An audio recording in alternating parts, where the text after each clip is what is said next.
কৃষ্ণ। আজকে 18তম শ্লোক। নষ্ট পায়েষু ভদ্রেষু নিত্যং ভগবৎ সেবয়া ভগবত উত্তম শ্লোকে ভক্তির ভবতি নৈষ্টিকী।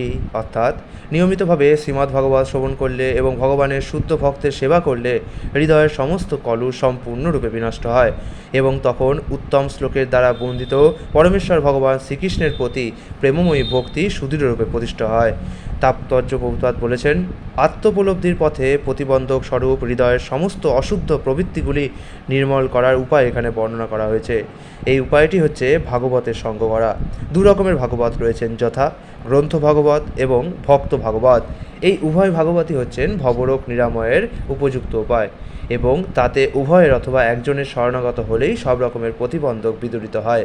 ভক্ত ভাগবত গ্রন্থ ভাগবতের মতোই মঙ্গলপ্রদ, কেননা ভক্ত ভাগবত গ্রন্থ ভাগবতের নির্দেশ অনুসারেই তার জীবনকে পরিচালনা করেন এবং গ্রন্থ ভাগবত পরমেশ্বর ভগবান এবং তার শুদ্ধ ভক্ত বা ভাগবতের তত্ত্বে পূর্ণ। গ্রন্থ ভাগবত এবং ভক্ত ভাগবতে অভেদ সম্বন্ধ রয়েছে। ভক্ত ভাগবত হচ্ছেন পরমেশ্বর ভগবানের প্রত্যক্ষ প্রতিনিধি, তাই ভক্ত ভাগবতের সন্তুষ্টি বিধানের ফলেই গ্রন্থ ভাগবতের কৃপা লাভ হয়।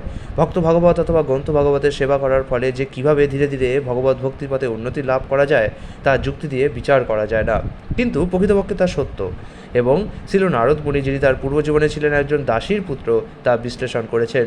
নারদ মুনির পূর্বজীবনে তার মাতা ছিলেন একজন দাসী এবং তিনি কয়েকজন ঋষির সেবায় যুক্ত ছিলেন এবং তার ফলে নারদ মুনিও সেই ঋষিদের সংস্পর্শে এসেছিলেন।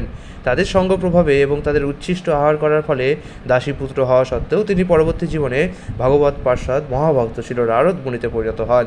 এমনই হচ্ছে ভাগবত সঙ্গের অলৌকিক প্রভাব।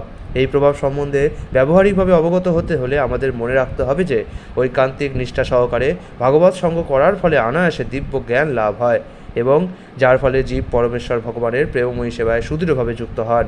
ভাগবতের তত্ত্বাবধানে ভগবত ভক্তির পথে যতই উন্নতি লাভ হয়, ভক্ত ততই পরমেশ্বর ভগবানের অপ্রাকৃত প্রেমময়ী সেবায় যুক্ত হন। তাই গ্রন্থ ভাগবতের বাণী ভক্ত ভাগবতের কাছ থেকেই গ্রহণ করতে হয় এবং এই দুই ভাগবতের সমন্বয়ের ফলে নবীন ভক্ত প্রভূতভাবে লাভবান হয়ে ভক্তিমার্গে ক্রমোন্নতি লাভ করেন। হরে কৃষ্ণ।